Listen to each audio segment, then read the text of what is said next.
to Scrollin', a podcast about the Elder Scrolls Online. I'm Ket. I'm Davius. This is episode number 64.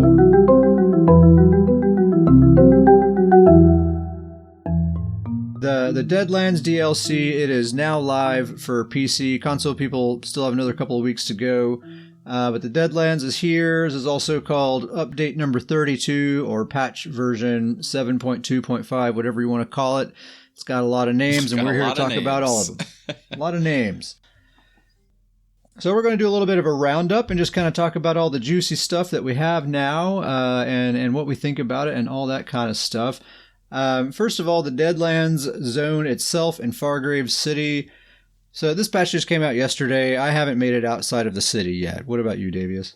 I have made it outside the city. I haven't done any quests, but I made sure to explore kind of this like very quick exploration of the kind of, I say zones? Like, I don't really know how to explain it. It's not really one zone, right? Yeah, Fargrave and like the city of Fargrave and the Deadlands zone are like completely separate, I think. I think it's just the story that connects them somehow, but otherwise they're like independent. Well, and then there's another zone kind of in the Fargrave City area that's like a combat zone. Oh, okay. I don't know if you've seen haven't. this yet. It's north of the city. You can like leave the city. Not, I won't go into too much detail, but it's actually really cool. It's like, it looks like the city, but it's like overrun. So it's like you're fighting mobs in a overrun city. It's actually really cool. Oh, yeah. I do remember on PTS I was running around in Fargrave a little bit, and I do remember it being like way bigger than a typical city. It's got like it itself is like huge. Broken into multiple zones and stuff, isn't it? And like you can zoom in on the map at different parts of the city. Yeah. So I ran in that zone. That zone was actually, very been very brief, but that zone I thought was the coolest just because I just thought it was a really kind of neat aspect that it looks like the city, but it's kind of overrun where you're fighting mobs while you're running around the city. I just thought that was kind of neat. Honestly, cool. The thing I'm most impressed with is that the zone that we didn't just get a zone full of fire, lava, and rocks. That's really kind of what I was expecting. Yeah. And I thought that for having kind of specific limitations on what they're able to do, I thought they really, from what I've seen so far, have done a really good job of being as creative as possible with those limitations. Yeah, I've seen a few people say, like in zone chat and stuff, that they thought Fargrave City was like the coolest part of the whole thing, and it seemed like a lot of the effort went there. Yeah. But I agree with like what you were saying with like the constraints that they had, like the Deadlands zone itself.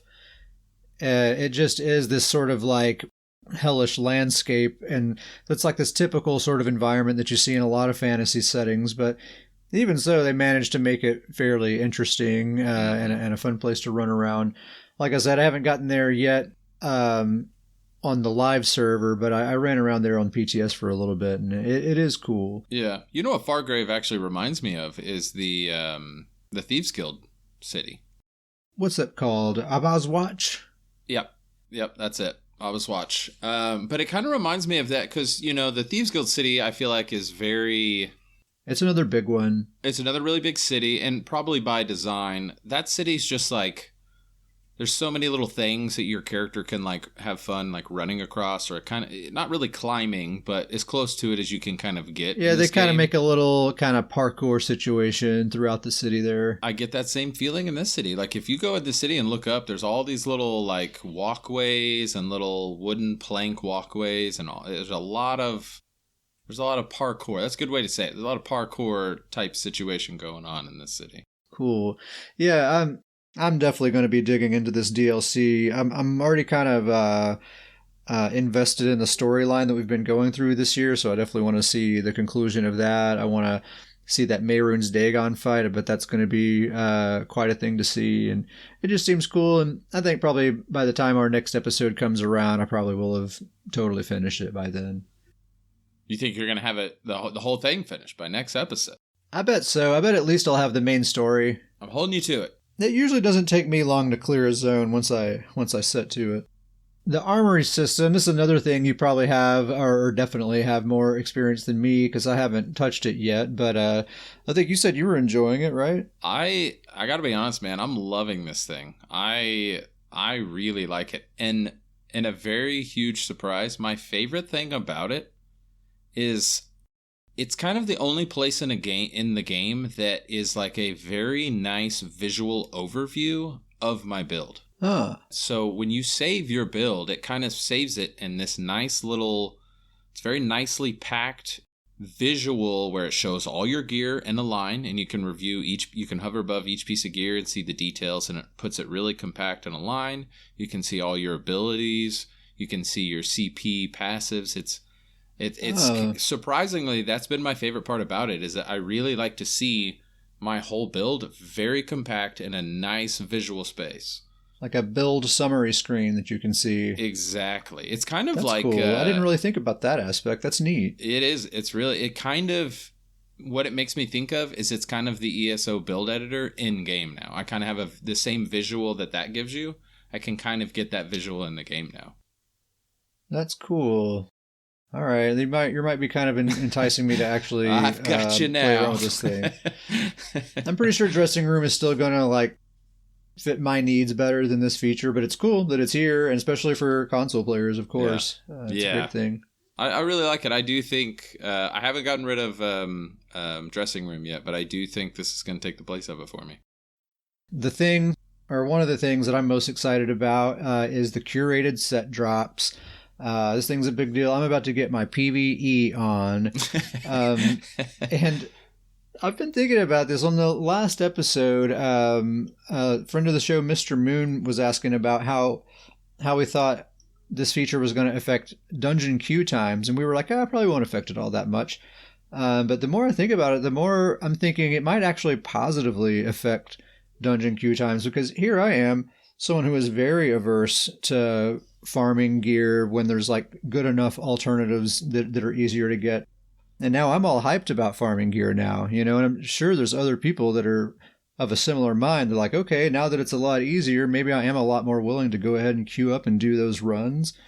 So it might actually be shorter queue times than we've seen before. Yeah, I'm right there with you. I actually even made a note. That's one of the things I'm most excited about is actually getting in and doing some dungeon runs. I mean, we've had fun. We've had years of fun doing dungeon runs, but this might be the most excited I've been to go and queue up for some runs in a while. Yeah. So a couple of hot tips here related to the curated set drops. So shout out to Grizzly Khan for digging up this hot tip from a Reddit comment. So of course, this curated set drops, you only get pieces that are not in your item set collection, right? So if you're doing dungeon runs, you complete a boss fight, you get a piece of loot. You have, I think, a 2-hour window where that piece of loot isn't bound to your character, right? You can still trade it between your group members. So the next boss that you fight, you very well could get that exact same drop again. You could be getting duplicates any time in that 2-hour window, if you're doing run after run after run. So what you need to do to avoid that is, as soon as you get that drop, go into your inventory, right-click, and bind it to your character. And that way there's no way you're going to get it again. Frustration level reduced. Yeah, I definitely would have fallen for that. I would have been like, what the heck, man? I thought I wasn't supposed to be getting duplicates. This thing's broken. But yeah, that's by design. That's how it works. So be sure and keep an eye on that. Another thing, I found this on Reddit as well. I think it's actually the same thread. But if you want to farm pieces of gear with the intention of selling them, this is a really interesting thing. It'll be kind of limited on how often you can do it and where you can do it, kind of depending on things. But I'll just give an example. Say you want to get some spinner Inferno staves, and you want to get a whole bunch of spinner Inferno staves with the intention of selling them all on a guild trader. Well, what you can do is go to the zone where spinner drops, do a bunch of world boss fights, just go around and farming world bosses. Every drop that you get from those world bosses that isn't the spinner fire staff, bind it to your character. And anytime you get a spinner fire staff, don't bind it, right? Now, this is assuming you've never used spinner before. and you haven't added this to your collection at all, so like for me, this wouldn't be an option for me because that's already bound to my account. But basically at a certain, yeah. But basically, assuming you've never bound that item before, if you bind everything except the Spinner Inferno Staff, then at a certain point, those bosses will drop nothing but the Spinner Inferno Staff, and you can just keep building them up over and over and over again. As long as you never bind them, they'll just continue to pile up. What's interesting to me about that is that's kind of an incentive to not necessarily go ahead and add every single thing that you find to your collection. You know, there's a good reason there. Like if you think, I probably will never use this set actually, even though it's a high value set that a lot of people like to use. If it's a particular high value item like that, you might say, you know what, this is actually a potential gold mine if I don't add that to my collection right now. Yeah, that's that next level thinking right there. That's a really good idea. Not my own original thought. I stole it from someone on Reddit. I don't remember the username, but a couple of hot tips there for the curated set drops. I'm planning to farm out Zogvin's Warband from a Magicka Nightblade. I'm going to get Burning Spellweave from a Magicka Dragon Knight. It's always been the dream, Burning Spellweave as a front bar only set on a Mag DK. BSW's been nerfed over the years, so it's not as strong as it used to be, but I'm going to do it anyway because I can now. It can be done. Yeah, what are you planning to farm? I mean, right off the bat, the Vatishran Arena Lightning Staff and the Master's Dual Wield. That Master's Dual Wield I've been wanting to throw on Lord of Nords for a while, and you had actually given me the idea to do that a while back, but I've been waiting for this launch to go farm it. So those arena weapons are going to be right off the bat for me. But I'll probably get the Zogvin's Warband as well. Oh yeah, for who? For what character?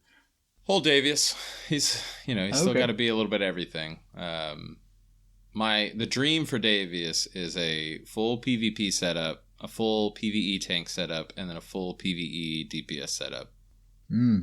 I've got the tank setup, I've got the PvP setup, just the PvE setup is the last thing. But with the armory, it's a lot easier to do now. Yeah, because you can save those specs and then it doesn't cost anything to switch between them once you have them saved. Yep. But you'll have to buy an extra slot for that armory system. They've got me. They've already got me. I think I'm going to end up with an extra slot, and I'm probably going to end up getting the assistant for that thing, too. Ooh, yep, they got you. They got me. Well, that's all right. You got a job. There you go. You'll be fine.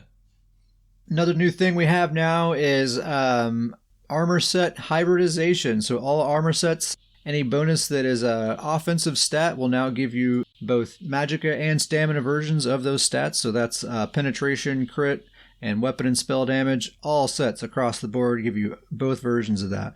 And that includes things that are like based on stacks. Like if you get extra crit rate based on a number of stacks that you get, it'll be both types of crit rate. Man. That's a biggie. That's a biggie right there. We were talking about this. It's just not enough time has happened yet for us to like fully wrap our heads around this, right? Yeah. I feel like there's still, and you were even the first one to say this, and I think it's 100% true. There's so many builds out there that are going to be made that we just haven't thought of yet. Oh yeah, I feel like this is a whole paradigm shift right now, and we're definitely going to have to let some time play out. And I think we're going to be seeing ripples of this months and months and months from now. Like still people finding up like just new possibilities that we never even really thought of before. And I bet there's going to be like obscure sets that no one even pays any attention to because they're garbage. But those are the best. Now that I can use this on a Magicka character, that changes everything. I can exploit it in this weird way. I can't think of anything like that off the top of my head, but I just know there's going to be weird stuff like that pop up that's actually effective. Burning Spellweave on a stamina character. Maybe, yeah. I mean, honestly, I think it probably wouldn't be terrible. It's going to be crazy to see. I mean, I'm all for it. I love... anybody who's listened before knows that I love when somebody finds some set that nobody uses and makes it effect. That's just the best. Mm-hmm. And just like I was just now saying, Zogvin's Warband, that's a medium armor set originally intended for stamina builds, but it's probably going to be best in slot for Magicka PvE DPS builds now. Yeah. Well, they made medium armor changes too, right? Remind me again what those were? I can't remember the exact specifics, but it's the same kind of hybridization. Like all the offensive stats are both types. And really, the main thing that differentiates medium from light armor is just the sustain. You know, you get stamina sustain from medium, Magicka sustain from light. But otherwise, you're benefiting offensively from both either way. I think that's what it was, is that you used to get weapon damage from medium, and now you get weapon and spell damage. I think that might be. Yeah, and like both types of crit and all of that. Yeah. So that's pretty cool.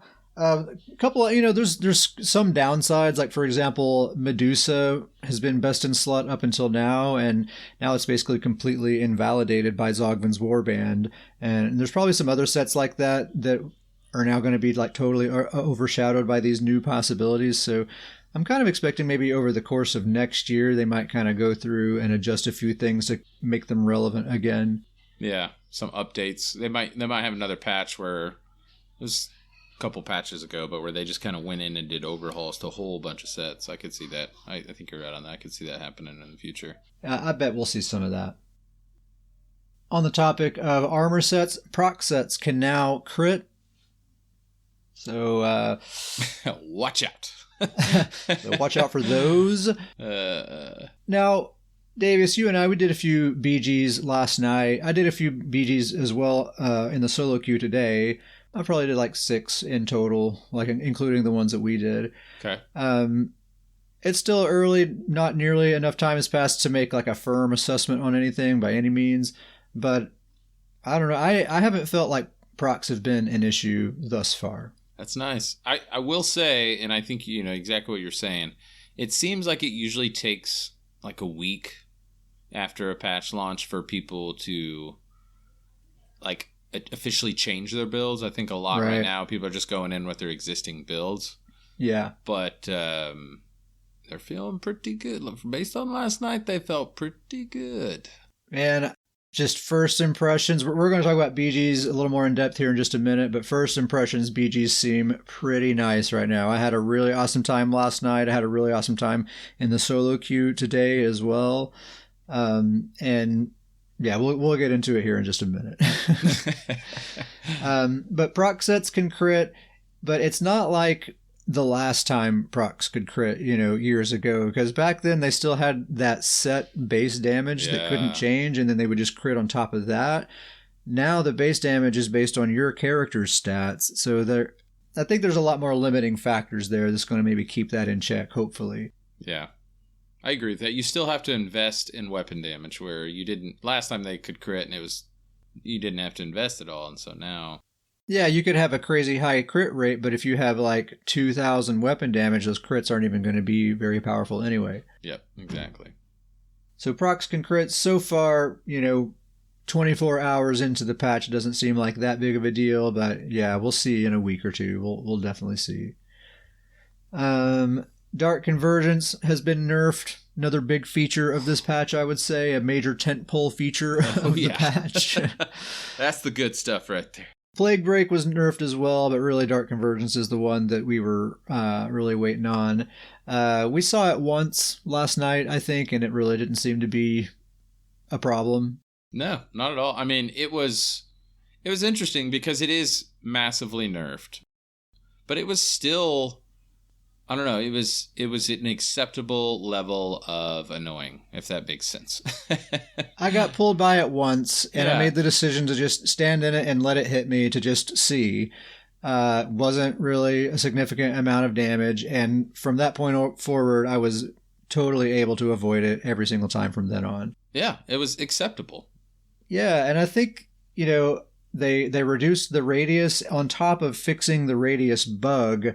I think those two things combined, I think that bug was a major factor. There were so many times I was getting pulled by that thing, and I'm like, there is no way I should have been pulled by that. I was nowhere near it. So that kind of amounts to a double nerf, I think. The fact that they reduced the radius and fixed that bug, it kind of reduced it twice, really. But I mean, when we were playing, we a Necro was using it, and they did the Necro. They used it and then did the Necro ult, which is still a great combo. It was still effective. So I just think it's kind of much more of a niche set now. But I think that's, and at least in BG terms, I think that's where it kind of needs to be. Yeah. It also has that new visual effect and maybe an audio effect. We weren't quite sure about the audio thing. The visual and audio, it got buffed in that regard. That thing looks cool and sounds really cool now. Yeah, it's I really like the visual quite a bit. It looks really, really cool. And I just never want to see that old animation ever again, no, honestly. So I'm just glad it's different. The visual does look cool. And you said it's like a visual buff, and I get that, but I actually think it technically amounts to a nerf because it's more clearly communicating what that set is doing, so you're able to counter it more easily. So I think it's actually really kind of another nerf in a way, but it does look very cool. So I like it quite a bit. Yeah, it's still a set that if you're fighting a team and you're in a fight with a team, melee, at least melee range, it's going to pull that whole fight together into one spot. It still seem to accomplish that somewhat. It doesn't pull in everybody in the battleground anymore. Right. But I just think that there's still ways to kind of use that effectively if that crowd control, if you've got combos with it. It's not near as good. By no means should everybody be wearing it anymore. But it's not a trash set though at all. No, it's still confined. People can still find uses out of it, which is perfect. It's exactly where it needs to be.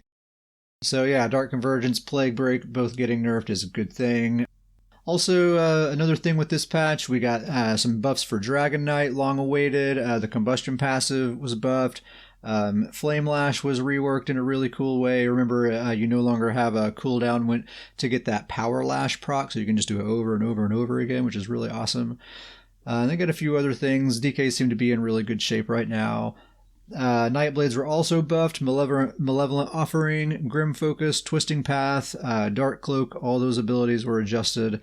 They all seem like buffs to me, but I think there's room for interpretation there, I think. Mist Form is a PvP only ability. If you've been using this to mitigate damage in PvE, it's not going to work anymore. It only mitigates damage from players. So keep that in mind if you're using it.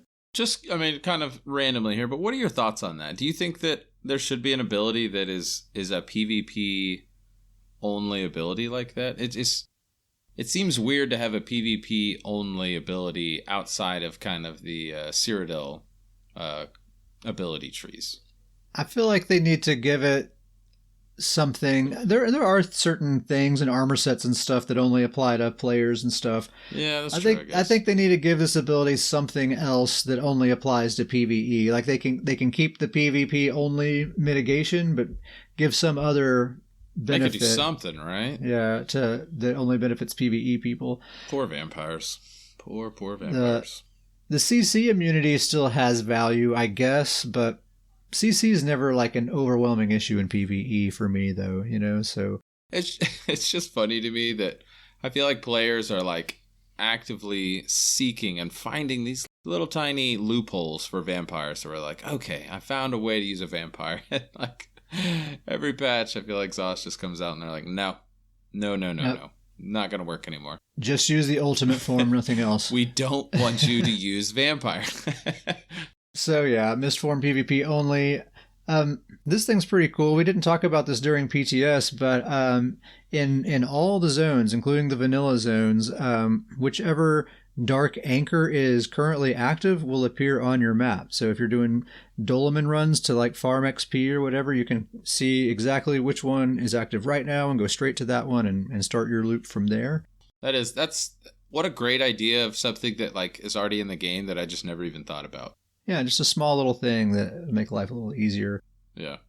Instant mail from guild traders. I've already been enjoying this. I've been putting together a build for my magBlade that I've been kind of toying with, and I bought a few pieces from guild traders. They showed up right away. It surprised me each time, and delightfully. So that's really cool. Give the mail team a raise. yeah, the mail team. And then the new combat music options. We were kind of playing around with this, and I think we both did the same thing. We turned off combat music for just regular mobs, but we kept the combat music for bosses, right? Yes. I have to admit, I'm a little bit of a dummy on this one. I misinterpreted this. I thought when I did boss music only that it meant anytime I was in combat, I was just going to be jamming out to boss music. That would be like hearing this epic, like symphonic production when you're just fighting wolves and stuff. That would be hilarious. I wanted it all out. I was going to go full Nord and just. It would last for exactly 3 seconds and then end because the wolves are dead now. But yeah, I have it on boss music only, which is, like you said, it's a great point because there's a lot of overland music that's really cool. And you kind of get into that music, and every time you run and accidentally grab a mob or something, it kind of messes it up a little bit. So it's kind of nice to be able to just enjoy the overland music of zones now.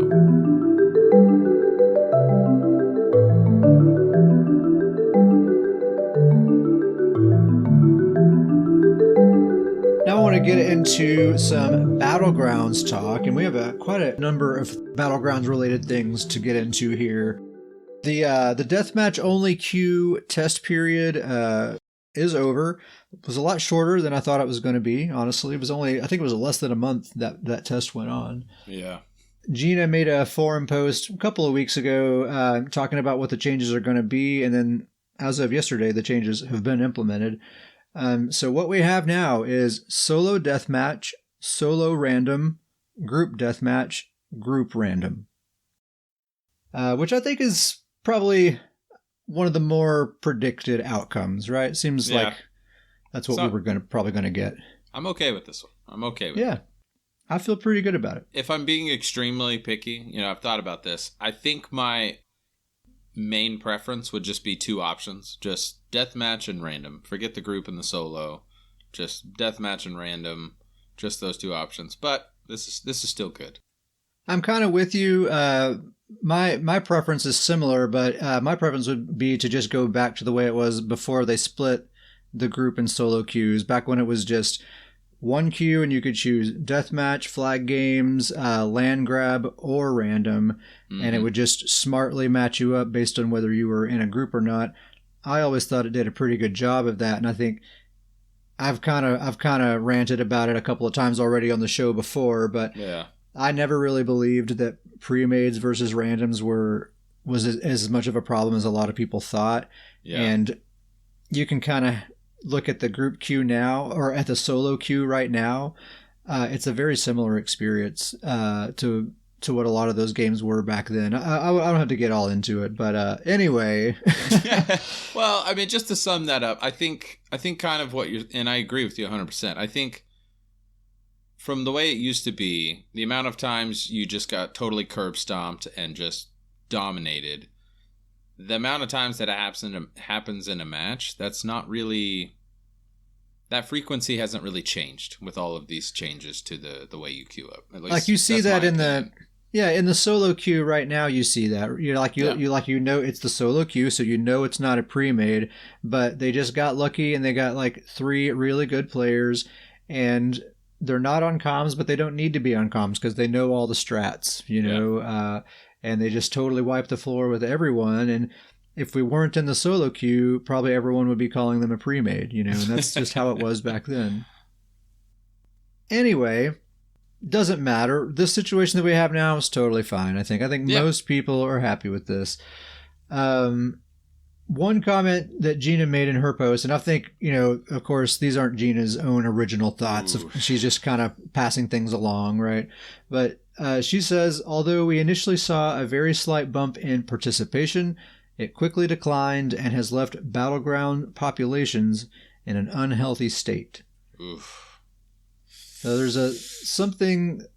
there's like a gaping hole in that statement there. Something is missing, What else could possibly have had an effect on player population in all modes of PvP?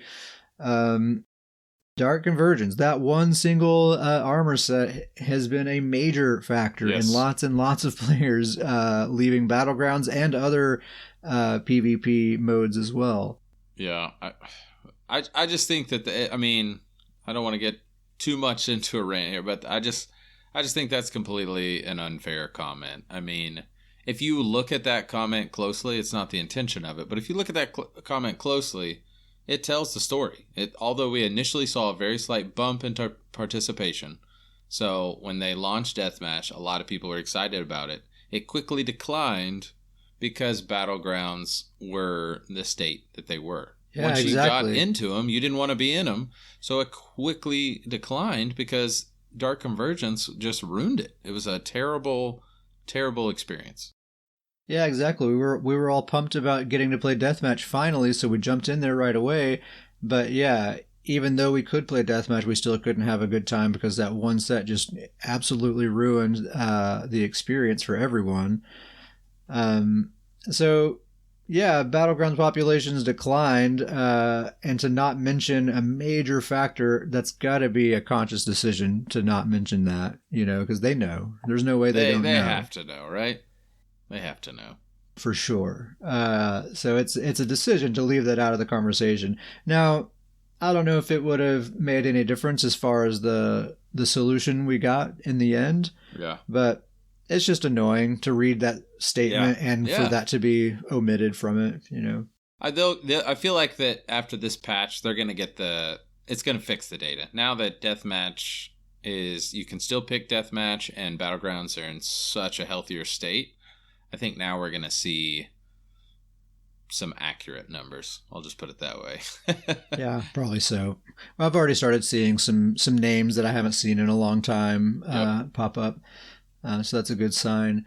Another little change, and there was no mention of this in any notes that I could see anywhere. You just log into the game and see it. But solo is the default option. When you go to queue up, it automatically goes to solo, and you have to choose the group queue if you want the group queue. It's been the opposite up till now.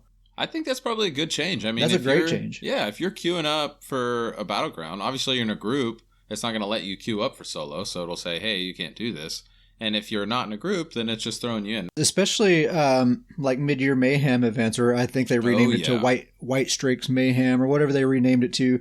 But a lot of people who don't really do a lot of PvP, but now they're participating in this event, trying to get the rewards and all that.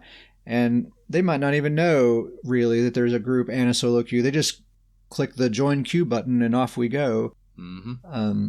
So if you're going to accidentally queue into one or the other, solo would be preferable. So that's a good small change that I've actually seen some people ask for that on forums and stuff. So that seems to be a response to feedback, which is cool.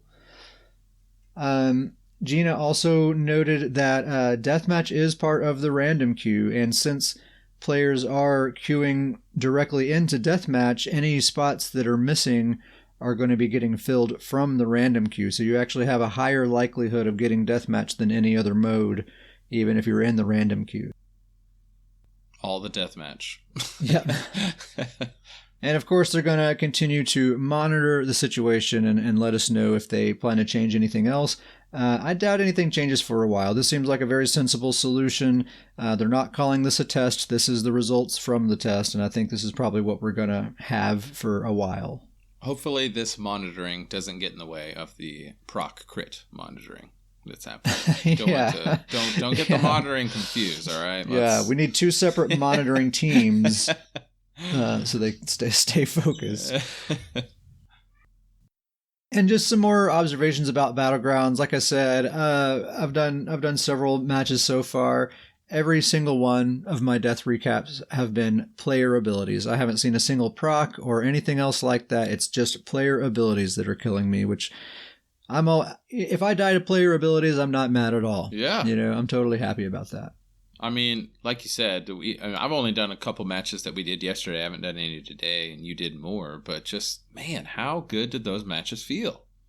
They were great. And last night in the group queue, and it was a similar experience for me in the solo queue today, where there's some sweaty matches, and they're intense, and you have to really be on your toes, and it is difficult to stay alive, and you're struggling, but you can do it. And you can be up in the brawl, in the melee, and you're surrounded by enemies, and there's all this damage flying around, but you can do it. You know what I mean? It's been literally impossible up till now. And earlier today, I was even doing some that were extremely sweaty, even in the solo queue. And I was struggling, and it was like just by the skin of my teeth a lot of the time, but I pulled it off a lot of the time, and I could survive, and I could stay in the fight with a melee character. It seems like it's been forever since that's been a possibility. It feels so nice. You make such a great point. There were so many times last night in the matches that we did where there were times that I was just about to die, and it was like I just got out of her, I just got the ability I need, or the potion just kicked in time. And so it's kind of those, oh, this just worked out, or I just got away. And as those were happening, after we were done doing the matches, I was thinking about it, and I was like, man, when's the last time that I felt those moments in a battleground? Yeah, like they you just wouldn't didn't have made exist. Yeah, the night before, if we'd been playing, you wouldn't have made it in those situations. Man, it feels really good. Very early, like we said, but it feels really good. Just from a 24-hour change. Yeah, and damage is still high, and it's still, it's not like it's easy out there, but it's at least like manageable, and the challenge is what makes it fun. So yeah, BGs in general, I think things are looking really good. I think there's a very good chance that we are entering into a kind of a golden age of Battlegrounds, where we're all just kind of singing along and holding hands and killing each other. Well, I'm really looking forward to the weeks to come, seeing everyone's like wacky new builds with all these new possibilities, with this cool combat balance situation and this good queuing situation that we have now. It seems like there's a lot of possibility for people to be happy about Battlegrounds. Yeah, right now. I'm just excited to see, and already seeing it, just the people coming back. It's just, it's nice seeing some of the names come back. One more Battleground related thing that I want to talk about here. This is one final shout out to a guild that we've mentioned many, many times on this show. Shout out to Adastra. It's a Battlegrounds focused guild that we have been members of for, I don't know, a very long time. Quite a while. We're not officers or anything like that in the guild. We're invited to it and have been members of it for a long time. The guild has been incredibly influential to this show. A lot of our perspectives, a lot of our takes on things are results from conversations and experiences we've had with members of Adastra. Well, I don't know all the details, but long story short, Adastra got deleted. It's gone.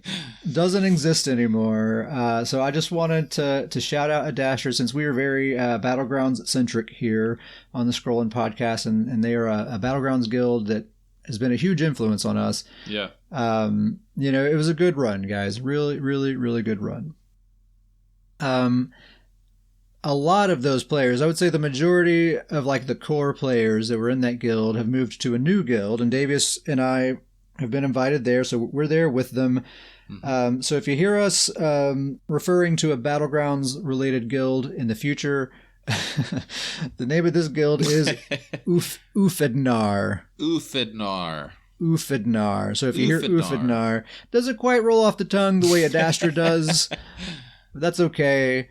It's funny, Davius, it's a werewolf related thing, right? Yes, it is. It's Scandinavian, and it's essentially kind of a historical thing. Essentially, these were like berserkers that dressed up as wolf. This is essentially the people that led to the werewolf folklore.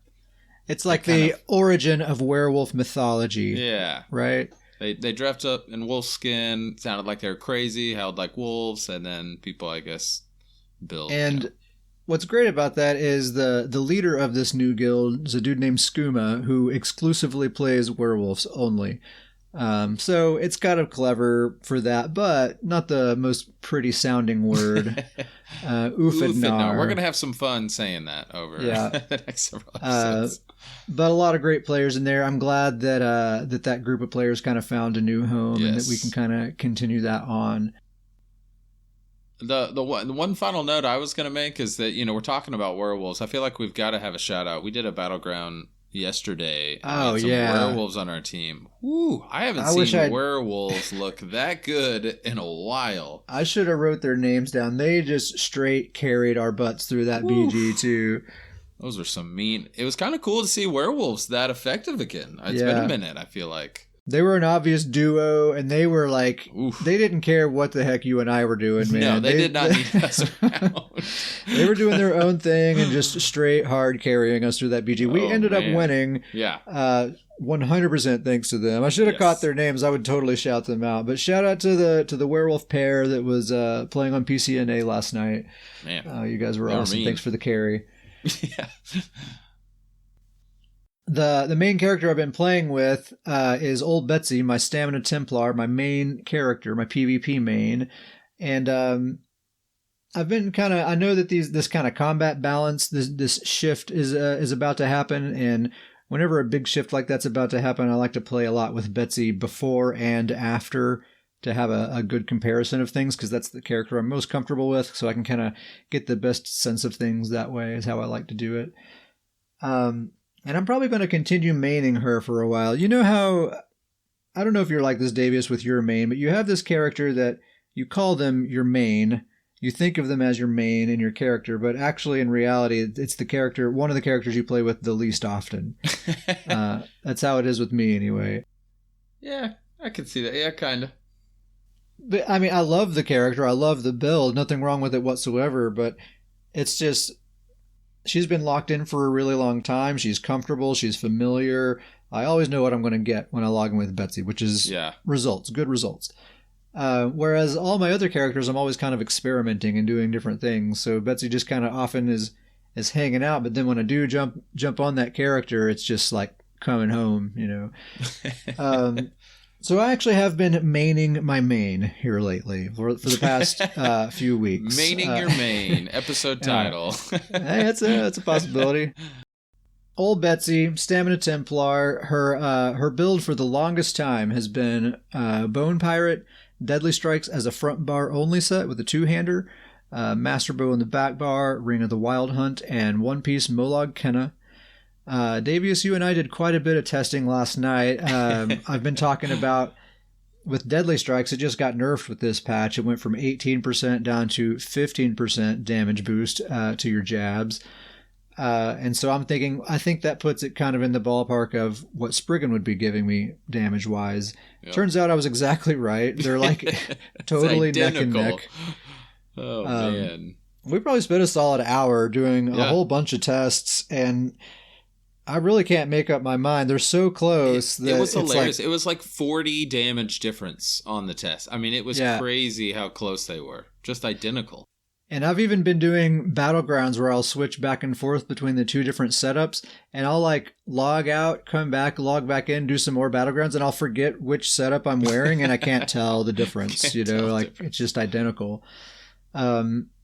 The difference stat-wise is that the Deadly Strike setup gives me better-looking offensive stats, and the Spriggan setup gives me better-looking max stats. And I basically just have to decide which numbers I like seeing better on the stat sheet. You know, I think I'll probably stick with Deadly Strike. That's kind of how I'm leaning right now. It's what she already has. It's already gold. It already has all the stats and everything. And if it's basically no different, like, why change? It's kind of how I'm thinking right now.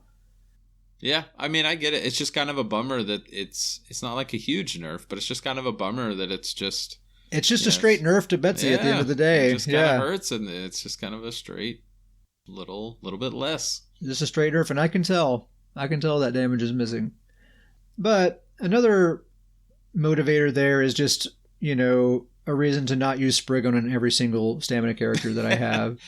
Bone Pirate and Spriggan is, we joked about this, that's just going to end up on every single one of your characters. Even your Magicka characters. Just Bone Pirate and Spriggan.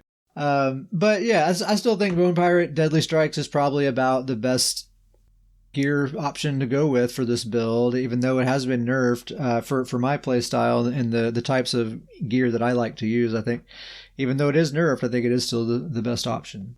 Yeah. It's still a good set. It's hard. You know, we've talked about this on other sets. It's hard to look at a set at it still being good after a nerf, because it's just less than what it was, regardless if it's good or not. Yep. So I've gotta admit, I gotta come confess here. Davius confession here. Oh, dear. I have not been on a whole lot since our last episode. I've been kind of just, you talked about a little bit last episode. It's kind of taken a little bit of a break. And honestly, the biggest reason for it is just kind of waiting for this patch. We kind of talked about it. Battlegrounds were kind of in a rough state, we'll say. And Battlegrounds are by far my favorite thing to do in this game. And even when I'm running around questing or doing quests or farming or other things, I'm always just kind of queued in Battlegrounds, and that's kind of what I like doing. And so I found myself just kind of logging in. I was like, well, I don't really want to do a Battleground. And so I'd kind of start doing stuff, and then that kind of just faded into me being like, well, just scheduling a lot of things to do once this patch launched. It was just kind of, well, I'll do that when the patch launches. And that just kind of turned into me kind of going, well, I'm going to take a little break until the patch launches. And so that's kind of what happened. I will say the one build I will talk about is Davius. He's kind of going to get the focus with this patch launch. Played with him last night. He still feels great. He actually hit some heal numbers last night that he hasn't hit in a while. So he's feeling extra good. But just a reminder of his build. It's a 5-piece Spell Power Cure, 5-piece Powerful Assault, Maelstrom Resto Backbar, and then he does the Pearls of Elnofey. There is going to be a pretty big change with him, is that I'm going to be swapping that Pearls of Elnofey for the Spalder of Ruin. Spalder of Ruin. The Spalder of Ruin. Once again, just diving more into this buff build that Davius is all about. His whole point is that he is a strictly support heal build, and he is strictly providing weapon and spell damage to the team. So that Spalder of Rune's just going to go right along with that. With the Spalder of Rune and the Spell Power Cure and the Powerful Assault, once I get all the buffs going, teammates will be getting 997 weapon and spell damage. Which is you can just call it 1,000. Just beautiful. We can just call it 1,000. I gotta knock Zoss a little bit. Just give me those 3 points, gosh darn it. Just give them to me. But I really love it. I'm really excited about it. I will say I'm a little worried about this Spalder Rune. We're looking into it a little bit. I don't know if everybody's fully figured out yet the pieces to get that mythic. It seems like we still haven't figured out how to even get that thing yet. That's got me a little nervous for that farm, but not a good sign. I'll 100% be getting that one. I'll find some time to do it. But I love the idea of this build. It's kind of exactly where I want the build to be. It's kind of just locked in at this point, unless they make major changes to these sets.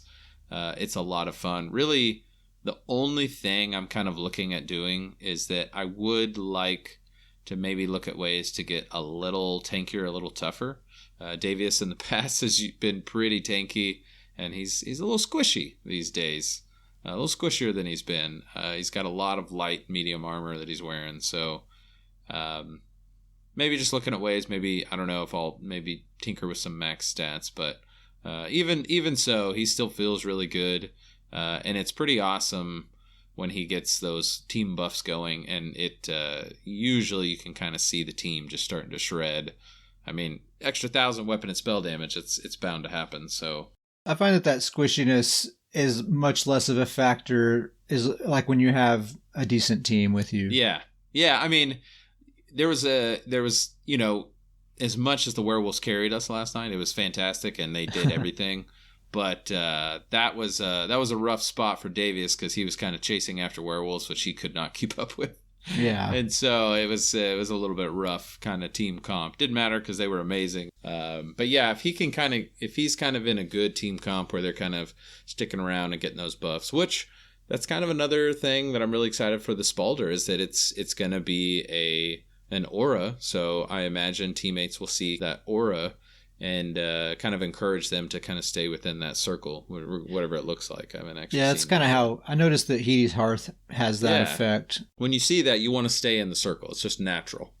Yeah, especially if you know what it is, and it's really big, and it's just like a clear indicator, like, oh, there's the safety zone. As long as I'm inside of this, the healer can heal me.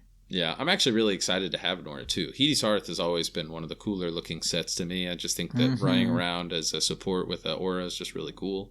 Those auras are cool. I'm excited to see what this one looks like. Yeah. That's the teabag mythic item. The teabag set. Davius might be teabagging people after not dealing a single point of damage to them. I hope the visual effect is like really cool and flashy, and I'm just seeing people teabag back and forth, like activating it on and off over and over and over again, just being stupid. Oh man, it's gonna be good. It's gonna be good. Yeah. On the topic of healers, the other build that I'm tinkering with right now is Despair, my magic and necromancer. I'm starting to keep an eye out for some Kin Marcher pieces. I'm going to put that with my Heartland Conqueror. Kin Marcher is going to be a front bar only set. That's the one that gives the random major debuffs. Maelstrom Resto on the back bar, and probably 2 pieces Earth Gore. I think that's the setup I'm going to be going for. Charged Frost Staff on the front bar with that Heartland Conqueror. Doubling that, so I'll be applying lots and lots of status effects. I know I already talked about it quite a bit on the last episode, so I'm not going to dig all into it again, but I'm really, really looking forward to this build. And probably the next time that we talk, I'll have it together by then, and we'll have done some BGs, and we'll have something to report there, but I'm expecting it to be really good. I can't wait till you get this build together. Just out of kind of the joke that we talked about, but the Davius and Despair combo now, just the all the buffs for the team, all the debuffs for the enemies. Dude, we're going to try it. Yes, we have to. I just want to see what it's like. That's going to be a whole lot of fun. Yeah, just give us any 2 randoms and give us those 2 werewolves. yeah, give us those werewolves. And then I want to talk about my magBlade for a minute. Ged Sparrowhawk. If there's any Ursula Le Guin fans out there, you'll know that name. This is my original main. This is the original main. Maining your main. Yeah, maining both of my mains now. This dude has become pretty much my PvE main now, and he's the guy that does all my crafting and has all the achievements and all that stuff. So as I said earlier, I'm going to be farming Zogvin's Warband for his PvE build, and that's going to be an interesting time, I think. And I'm going to have like a little bit of a eulogy there, I think, for his old setup, because if you go back to the very first episode that I ever made for this podcast, I went on kind of a long tangent about how Julianos and Mother Sorrow, that's the only 5-piece sets you're ever going to need for your Magicka DPS build. And I've been through veteran trials and DLC hard mode dungeons and all that. It's served me fine. I still feel that way, but with this new set curation deal, there's just no excuse not to just go ahead and farm out the best stuff that's available. So for the first time since, I think, Somerset, I'm going to be unequipping Julianos. Cheers to the 64-episode old build. Yeah. It was a good run. His build right now, I haven't changed anything yet. So his build right now is Julianos, Mother's Sorrow, Maelstrom Lightning Staff on the back bar, Harpooner's Wading Kilt, and 1-piece Slime Craw.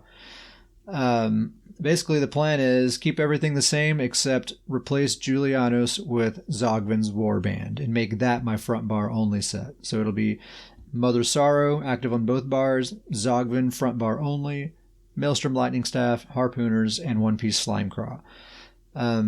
I think that's going to kind of take him to the next level. It's going to be really, really nice. Originally, I was going to be getting Medusa, but we talked about before, Zogvin basically gives you double the amount of crit, plus that crit and the minor force that it gives you, since it's tied to those stacks that you get, it carries over when you bar swap. So you can use it as a front bar only set, and you're not losing anything when you bar swap.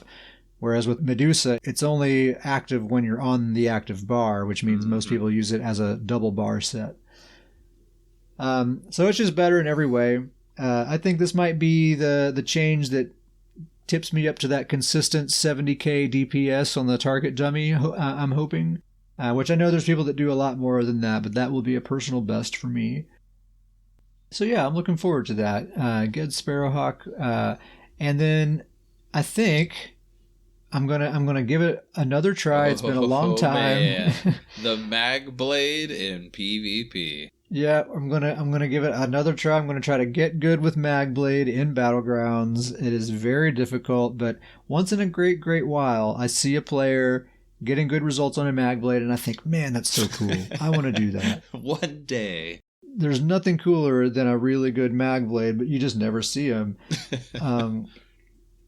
So I'm going to try. I'm just going to use a build with just gear that I already had in my inventory. So right now I'm just trying Crafty Alfiq Spinner as a front bar only set with a fire staff, Maelstrom Resto in the back bar, Reign of the Wild Hunt, and One Piece Doma House. I haven't actually started doing any BGs yet or anything. I still have to get all the glyphs and everything kind of ironed out and stuff. I just today started piecing this build together.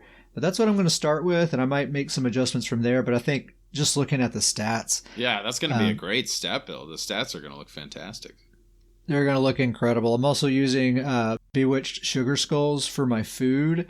So Crafty Alfiq, it just gives you like a gigantic stack of Max Magicka is what that set does. I'm kind of surprised you didn't do the Magicka version of Bone Pirate.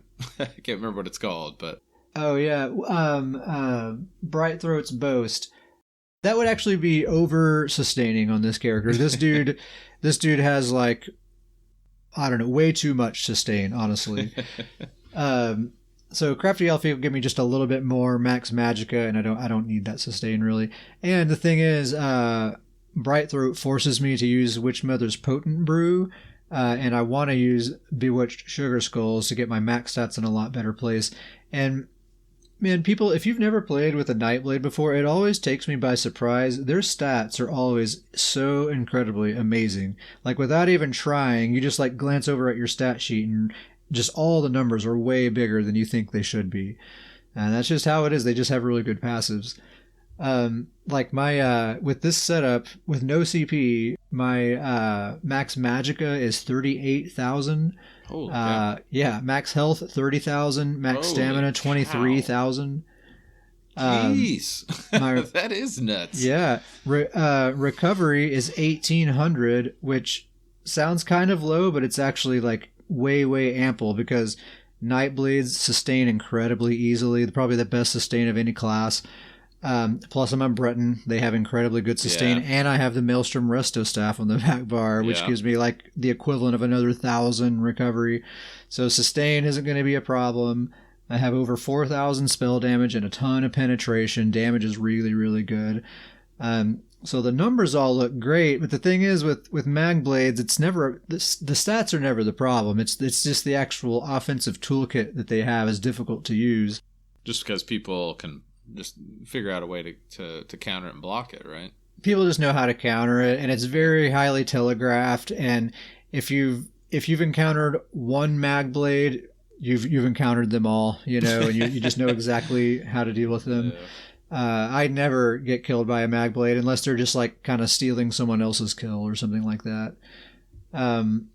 But I know it's possible. I have seen them once in a great while. And if I could actually be decent at PvP with my original main character, that would be really nice.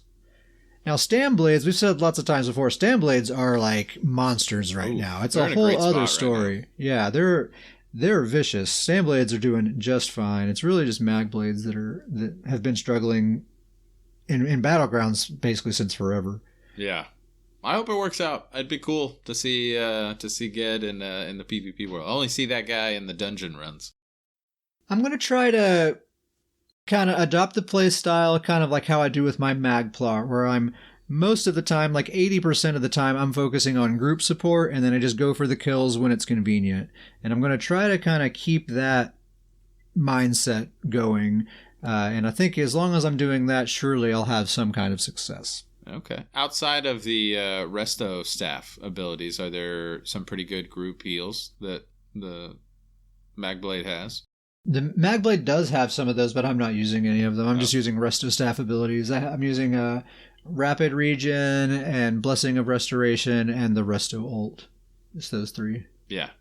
If you're a Magicka character, we've said this, you have to have Rapid Regen on your back bar. Rapid it's a requirement in Battlegrounds. Yeah, either morph, rapid or radiating. Most of my builds use radiating regen. Yeah, that's true, I guess. But on my magBlade, I really like to use rapid regen. So yeah, I'm looking forward to this patch and playing with Old Betsy and Despair and Ged. I think this is a nice little lineup for me to be focusing on. Probably for the bulk of this patch, that's going to kind of be my crew, I think. So Battlegrounds are in the best state they've been in a long time. It looks like, at least, the first 24 hours, it looks very, very promising. With this whole new meta situation, all these new theory crafting possibilities, decent combat balance, a good queue situation. We just have such a good recipe to have some really, really good matches, some really good experiences, some good stories to tell. Yep. I'm excited about Battlegrounds. They're fixed. Yeah, it seems like it. All right, we're ending the near. We're nearing the end. We're nearing the end of the episode here. Emails and shout-outs. No emails this week, but we do have a couple of shout-outs.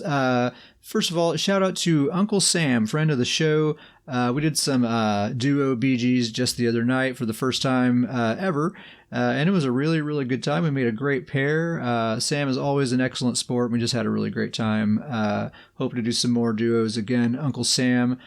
Another shout out to Grizzly Khan for the hot tip. Thank you again, and just thanks for being a good friend and a good friend of the show, Grizzly Khan. What else? Probably Dr. Professor. Probably deserve a shout out. You haven't been shouted out in a while. Dr. Professor, Mr. Moon. Throw a shout out for Mr. Moon. Mr. Moon, why not? Shout out there. Let's see. Who else we got here? Danjevin. Danjevin, shout out. Shout out. Where's the Oprah meme? Shout outs all around. Yeah. If you would like to email us, you can email us at scrollandpodcast@gmail.com. Any suggestions you'd like to make for the show, ask us any questions you'd like to hear us talk about, tell us a joke, say hello, whatever you want, scrollandpodcast@gmail.com. If you'd like to be a member of the best named guild on PCNA, we're still working on that pause, but that's okay. That's okay. I can edit the pause out. Okay. I just know what your brain is telling you is that during that pause. I'm trying to muster up the strength to.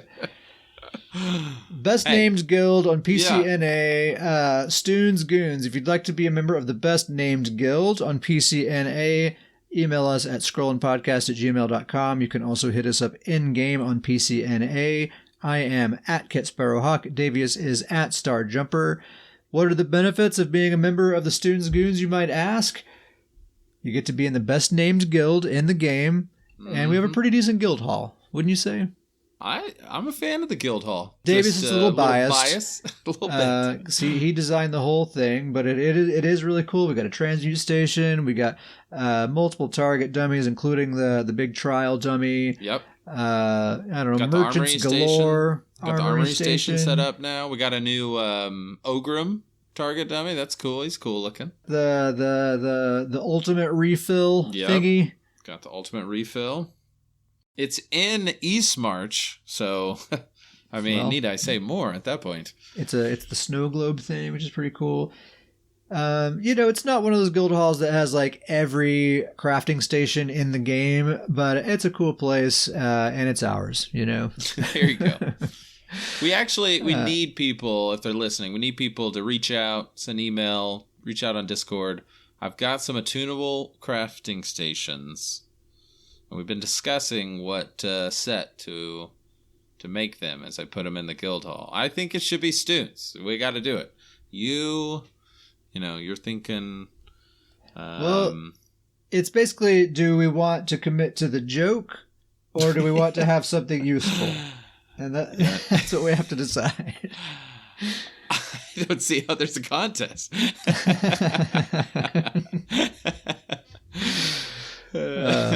So my vote is Heartland Conqueror. Davies wants to do Stoon's favor.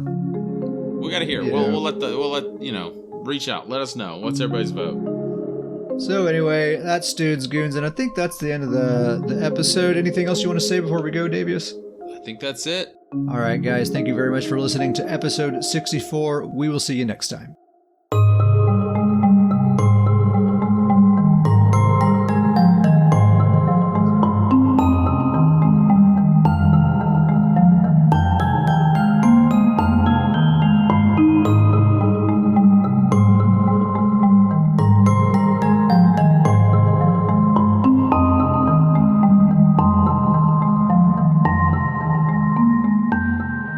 Come up with a drink song at some point.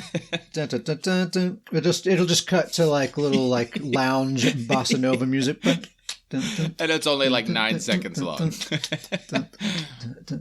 And we're back from that little drink break. And from the sips. Got some sips in there. It was great. Sorry about that. We just had a little thirsty and had to take a little sip, but we're back now. We'll talk for 10 minutes about the drink break. Yeah. Episode title, Little Sips. Little Sips. Little Sips. That's our rapper name. Yeah. That's so stupid. Little Sips. Little Sips.